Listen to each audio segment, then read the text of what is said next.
Hi, everyone. Welcome back to another Matt Talks Hospitality. And in this episode, where we discover the technology behind hospitality, I invited someone who people on previous episodes of this podcast kept referring to. And I said, what are you saying? What is this D3X? And Jason is one of the founders of the company. And I thought, come on, you tell us about it and we'll go deep on the AI rabbit hole. But Jason, do you want to maybe give us a short introduction to who you are and what you do? Absolutely. My name's Jason. I am originally from India, but I studied in Singapore and I worked as a financial services consultant for a couple of years before realizing, life didn't feel very good. So I quit my job. I traveled the world and I went back home to India and opened a backpacker hostel. And that's how I entered the world of hospitality. It was just like random and no experience. You just no experience. Building, and then you just started running a black hostel. It was a little more dramatic. Like I was traveling through Goa, which is where I was born and grew up. I was staying at a guest house where they charged $10 a night. And it was cheap, but I didn't expect much. But I was taking a shower, no hot water, of course, no Wi-Fi. The power went out. So I was in the pitch dark and a frog jumped on me. And I said, this can't be true. This is not happening to me. So I went down the road, rented a building, 4 rooms, and started what was back then the first backpacker hostel in India. And how did that experience, your first experience in hospitality, then lead to you now being a tech entrepreneur? Oh man, that took 10 years, I think. But yeah, it was a hostel with 4 rooms, and I should add, guest number 7 was Laura, who's now my wife, and we've been together for 15 years. Wow. She's from Germany. She was volunteering in India and traveled through, and she realized there was no hostel and she came to stay with us. And I'd like to think the rest is history, but a little more, a few twists and turns, if I put it that way. But we eventually ran 5 hostels, 3 coffee shops, and 2 bars. And we kind of grew everything organically, had a team of 60 people working for us. But our dream was to live in New York. So we packed our bags, moved to New York, but we were still managing the business in India. And we realized the systems didn't do what they were supposed to do. And we said, okay, let's just build a little bit of tech and it's going to fix everything. And that's how it all started. Amazing. So what was the problem that you were looking to solve from a hotelier's point of view? We didn't know who was buying stuff at our bars and restaurants. So we didn't have an integration between the PMS and the POS. And now I know Muse has launched a POS and that all works, but that didn't exist in 2017. We had a POS and it was just anonymous. And you're just like, are these Australians spending all this money at the bar, or is it the Germans? And we had no idea. Interesting. So is that what the product that you've built is today, or has it morphed over time? No, so that product, what we started off as a small integration between what we were using back then, cloud beds, and another POS system, grew into a PMS, believe it or not. And it kind of grew into a PMS for backpacker hostels. And at some stage, we partnered with Hostelworld and started serving the industry. We onboarded around 1,200 hostels onto the system, and then Hostelworld took control of that system. But that kind of freed up our time to ask ourselves, what do we do next? Yeah. What do we want to do? And I think we were just looking at ChatGPT coming out and we said, we understand the operations world, we understand the PMS world, and now this shiny new technology is coming out. Can we combine all those 3 together and build something? And what does D3X stand for? Yeah, nothing really. It's 3 letters. 3 letters, but I think what in our minds, what it stood for is direct 3X. Yeah. But I think the way we like to think of it is our name doesn't matter, because what matters is the hotel, and what matters is the hotel's relationship with their guests. So we firmly want to see ourselves on the hotel side. And the acronym D3X is just there as a very robotic technology solution that's going to hopefully help them grow their direct relationship with their customers. Nice. So far, I hear you've got hospitality experience, you've got deep experience on the PMS side with all the different data flows, and then you were a first mover on this massive wave of AI, combining all the experience that you've had. So what does D3X do differently? So I've spoken to many different suppliers of different chatbots, but what is the unique thing that you do with D3X? I think the way we are looking at it is we're looking to build an engine That's the middleware that connects all these disparate technology systems together. Yeah. And roughly speaking, what we're looking to do and the breakthrough technology is we are looking to convert language into API. And that is not necessarily a straightforward task. Yeah. Involves a lot of complexities, a lot of gotchas, a lot of exceptions. But to give you one small example, someone might say, I need a towel. So our system will look at those 4 words and say, what is happening here? Is this a booking modification? Is it a cancellation? Is it an invoice request? Well, guess what? It's a housekeeping request. Cool. So we now know what system we need to connect to. Who's I? Can we figure out who I is? Can we go to the CRM, use the phone number, or maybe they're messaging on an unknown channel. So we try and figure out who's I, go to the PMS, figure out which room they're in. And then now that we know it's a housekeeping task, we have to actually go to the housekeeping system. We've detected that they want a towel. So the item is a towel. And the action that we have to perform is a request for a towel. So we'd attempt to call an API in the housekeeping system, creating an action request for a towel. Remember, it could also be my AC is broken, so the action might be repair or something else. Yeah. And once we get a response back from that housekeeping system, we can go back to the guest and say, we've requested a towel for you and that should be on its way to you shortly.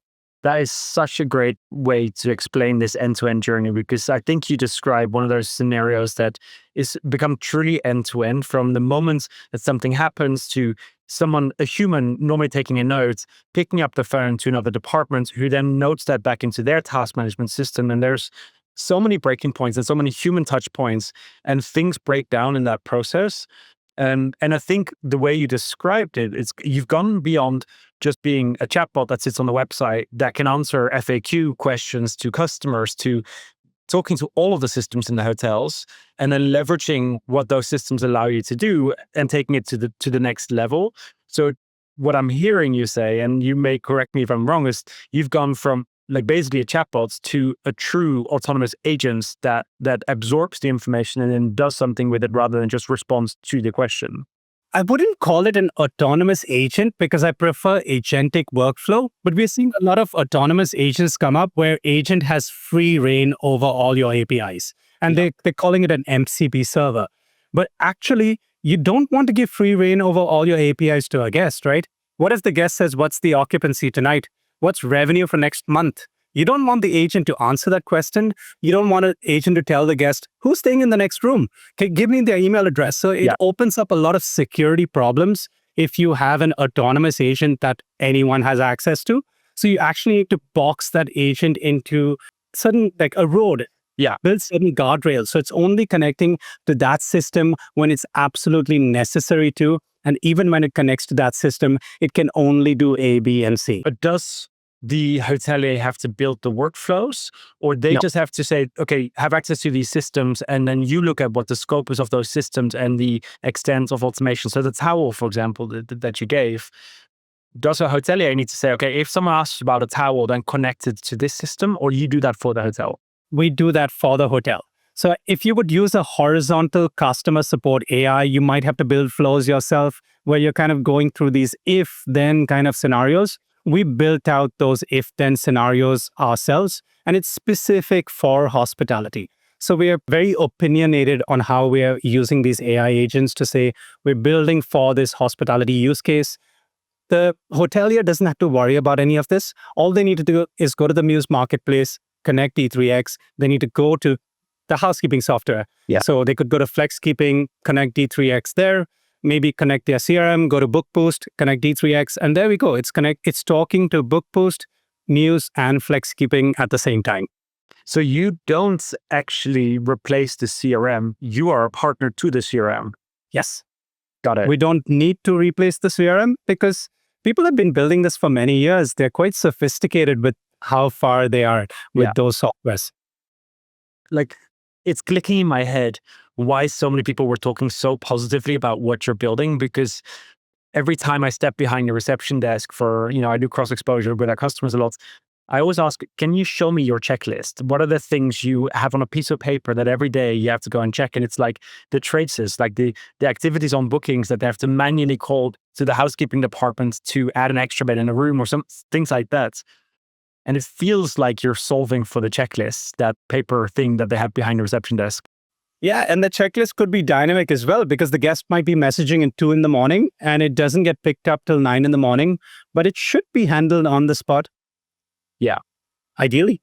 Yeah. How do you deal with voice? So if I am in my room and I want to call to reception, are you able to already pick up voice or not yet? Yes, we're able to pick up the phone. And the way we do voice is firstly, well, there are two ways to look at voice, and we're kind of going down both directions. And again, this is a slightly more technical, but again, this is the tech that we are dealing with on a day-to-day basis and trying to abstract it from the hoteliers. But we're looking at two possibilities for voice. One is we break the voice down into text, and then we process the text. But again, we have to process that text very quickly because we need a response back in a second or 2 seconds, right? And in order to get that voice back quickly, we also start streaming. So we start constructing the sentence, and while it's speaking the first bit of the sentence, it's thinking about the rest of the sentence. Smart. Yeah, because one of the things I see always is latency, right? So when you call someone, they will immediately start responding, even though in their head they're still forming the thoughts. Whereas with a lot of AI voice products, and we've looked at many to help with our support, there's like a 3-4 second delay, but that is unbearable. Like it's this pause, and like the way you're handling it is basically saying, well, two seconds is acceptable. And then you start talking, and then whilst you're talking, you basically figure out the rest of the sentence. I think that's a really smart way. There's a challenge though, because when we convert voice into API, which we can do, so someone calls up and says, do you have rooms available tonight? We need to go to Muse and we need to check rates and availability in Muse. We need to make an API call, and those API calls can be quite expensive. So they might take some time. So in that case, we might try and add fillers in there to say, one moment, please. Or we might add some kind of filler words in there, hang on, that kind of stuff. Yeah. So those are the kind of challenges that we have to deal with voice. And are there hotels today that use end-to-end voice for reservation handling, for example? We don't do end-to-end voice. And the challenge with voice is, again, that AI might not be able to interpret a person's email address correctly. So look at my name. Imagine spelling that out on a phone in a noisy train station, and it messes up the spelling and sends an email to the wrong person. That reservation is lost to me, and we don't want, that's quite a poor experience. Yeah. And the second thing with voice is you're kind of boxed in. You can't show people non-refundable rates, refundable rates. They don't retain that much information. So what we're looking to do for now is kind of funnel people to the Muse booking engine. So we're just like, let's construct a deep link. Let's kind of assure them that a room is available. We can support their query. We have this kind of room type available for them. But then when they have to make that booking, we send them a WhatsApp message or a SMS to say, please complete your booking here. And they also have that compliance and security in mind when they provide their credit card information. It's dealt with in a secure manner and not over the phone. Yeah, fantastic. So has there been a time when the AI has really surprised you in what it could handle in a workflow where like, I didn't even think that it would do that before? Oh my God, yes. I had and I think I've seen a lot of conversations at this stage, but every now and then I see a conversation where I just shared with the team and it was like, what happened here? How is this possible? And the particular scenario was, we have a hostel chain based out of Dublin called Clink, and they're very like, forward just down the thinking road from EXC. Yeah, right. Yeah, and Diego was on your podcast as well a while ago. But I think what we noticed with Clink was a guest was messaging saying, I made this reservation. I can see my reservation. It's only got one person on it. And the AI realized that it had to authenticate the person because this chat happened on the website. So it was an anonymous person's messaging. So it asked them for their reservation number and last name, which they provided. The AI then decided to call Muse and do a reservation lookup in Muse. And it did that, and it noticed that the person actually had made 2 separate reservations for 1 bed. And it went back and told them, hey, maybe you wanted to book 2 beds, but you actually booked 2 reservations with 1 bed each. So I hope that works for you. And the guest was like, yeah, that's amazing. That's great. Like, that's what I wanted. I think a lot of the time, what I see with AI bots is that the provider doesn't inject context, and context is everything, which you get the context through API embedding, right? So if you just put a bot on your website and feed it some FAQs, it might get it right. But if you tell them, this is Jack, who's been with the hotel 20 times, and this is his history, like it's going to get the answer significantly better than answer it from an FAQ sheet.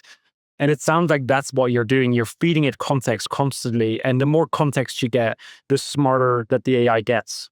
Absolutely. You're absolutely right. And so we need to connect to those underlying systems that have up-to-date context about the customer. Did they cancel? Did they add another guest? Are they in-house? That's the biggest one. Are they in-house? Are they not in-house? And you integrate with how many systems today, and what's the plan, or how fast could you integrate with a new solution? Well, it depends. So if we were to add a new category of solution, it takes a while. So for example, what we're working on right now is table reservation. So that needs to go really deep because we really want to reserve the table for the guest and figure out which room they're in and all of that stuff so that we're passing all that information through without asking them to repeat themselves. So that's what we're working on in terms of a new category. When it comes to things like we've got 2 housekeeping systems, we need to add a third, that can go quite quickly. Yeah. If it's just a copy paste of the same API endpoints, kind of it's easier than a new workflow, I guess. Yes, but every system has their own nuance and every system gives you a few more things to do, a few different things to do. So we have to keep that in mind as well. Can it also do upselling? Like one of the hardest things in hotels is always teaching the humans at the reception desk how to do a nice upsell to customers, because it's just not a natural thing for humans. I've actually seen the kiosk, for example, the Muse kiosk does an incredible job, but how can you do upselling through your solution? So we're currently doing intent-based upselling. So if a guest comes to us with intent, we upsell them. In terms of outbound upselling, we rely on our relationships with other partners to handle that upsell, because and a good example would be a system called Book Boost, where they have really cool audiences and segments and rules. Because it's a CRM, they know everything about the guest, so they can kind of send the right message at the right time to the right guest. But maybe the guest replies to that message and says, yes.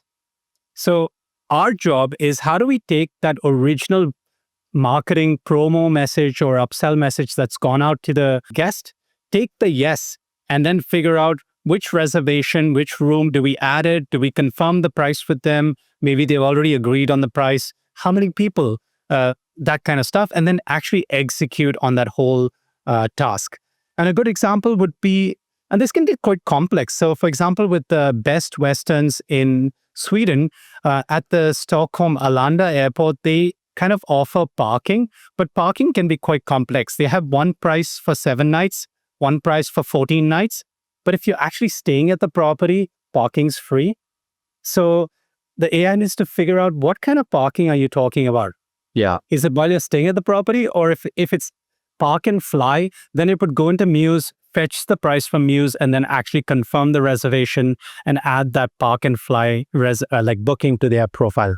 So I'm sure a lot of people are listening to this and are like, this sounds too good to be true. This is the sales pitch. Like, is this reality? Is this how smart it is to get all of that context? This is reality. I've seen it sell a tour of the Grand Canyon for $180. Because it's kind of figured out, like, this is the tour, this is the description. It even knows, like, the stuff is like, you'll get breakfast on the tour, but bring your own sunscreen. And then it's kind of does some kind of pattern matching where it goes to the PMS and adds that to the guest reservation. And how do you deal with security? Like, it's so hard to identify customers or safely share information. Like, how do you think about protecting the identity of customers through GDPR? Well, we have to firstly think about data residency. So we ensure that all of the customer information is sitting on a secure server in Frankfurt. We have end-to-end encryption. We're currently going through our SOC 2 Type 2 compliance as we speak, so that we can also provide an external audit of our security. So it's just essentially ensuring data is encrypted during transmission, at rest. We've got role-based access control, so the right people get access to the data based on their security access levels. And the last thing is, we don't try and access data more than what's necessary. So again, if you're chatting with me, I'm going to go to Muse, extract your reservation information from Muse. I'm not going to save your Muse reservation information on my system. I'm only going to access it when I need it to talk to you, and then it's just forgotten. Great. If you think about the resistance of hotels towards AI, how do you tackle that? Because it's real, right? We've been trying to convince hoteliers to move into the cloud already for 12 years. And even that's a conversation. How do you convince them to lean into some of the amazing innovations that you've done? Like, how do you convince them? Well, I think, yeah, I've been talking to a lot of people now over the last 2 years, obviously, and it's been like people ranging from different backgrounds and different countries and different styles of hospitality. And I think what I'm largely seeing is two kinds of objections that come up. And with the luxury and the boutique hotel crowd, it's more about human touch. I don't want to replace the human touch with a robot. I'm afraid that it might degrade my service and it might not be as good. And to that, I think the numbers that we're measuring tells us a different story, because what we do is at the end of every conversation, we send out a CSAT request to the customer to say, can you rank this conversation from 1 to 5? And across all the properties on our system, the AI score is 4.6 on 5, and the human score is 4.37 on 5. And we track that like quite rigorously.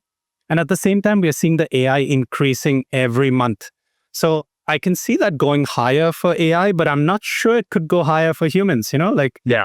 What's going to happen next month? Yeah, so that's the way we're thinking about it. And another thing, like from a resistance point of view, we're seeing another type of persona, and that's the large enterprise customer who might have 400 people out there, and they don't want to train 400 people and give them access to a new system with another username and password. So their challenge is, how do they bring AI into their organization, bring AI to their team without necessarily re-platforming that team and retraining all of the team, and essentially managing for change so that they can get the benefits of AI, but without the chaos. Last question. What's up next? What's something that you get really excited about that you want to build? It's a really tough one, but I think it's going to be really important. What we're working on right now is invoice modification in Muse. So someone comes and says, hey, there's no VAT ID on my invoice. My address is wrong. My company name is missing. So we want to firstly authenticate that person so that we know that this person is connected to this reservation. The way Muse treats it is, once people check out, it's actually a legal document. So we need to actually kind of void that invoice by issuing a credit note. And then we need to create a new bill, tag that new bill to the invoice, and then generate a new invoice that's then linked to that bill. And that's a whole workflow, but we want AI to handle the entire workflow. And I'm very excited about it. It's very boring. But one of our customers, this is a genuine problem. Like, if people listening to this, like, oh, invoice, like, this is one of the most painful things that happen in hotels. And often this happens after they've left for their home, they're submitting it for their expenses, and they realize that the address is wrong. They then call the hotel. And you can imagine how painful it is now to get an invoice from 2 weeks ago, reissued with the correct address.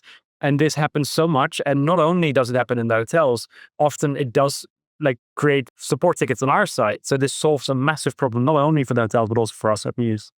Yeah, so it's a big challenge, but we're up for it. And that's why I think it's more about workflow automation. And that's definitely a workflow that needs to go. I understand why everyone is excited about what you guys are doing. Keep on doing what you're doing. I'm watching closely, and this is like such a good, like, I get so excited about AI because I understand the possibility of it, but seeing someone already bringing this to life today in hotels, and hoteliers are loving it, it's really, really powerful. Congratulations. Thank you. Thank you very much. And thanks for offering us a great API, an open ecosystem, amazing documentation, really great support as well when we email. Thank you. That allows us to do what we can do, because AI without API does not work. That's a very well spoken sentence, because I totally agree. It was honestly why we started Muse, because we're told, by the hotel that we were working for, well, you just got to buy this industry leading solution. And we're like, great, what's their API? And there wasn't one. And that it became the reason why we built Muse with an open API that is literally on our website. Like if you want to see a documentation, it's on the website. It's not hidden behind some documents I have to sign. It is literally open. And today, I think a lot of the industry players have now opened up their API to the point where you can almost find it on websites. You can almost find it, like 10 years ago. We're still applying for access and we are like chasing a lot of people. So I wouldn't say the industry has moved just yet, but yeah, We're working definitely, you're getting that. Thank you so much. Thanks for having me, Matt.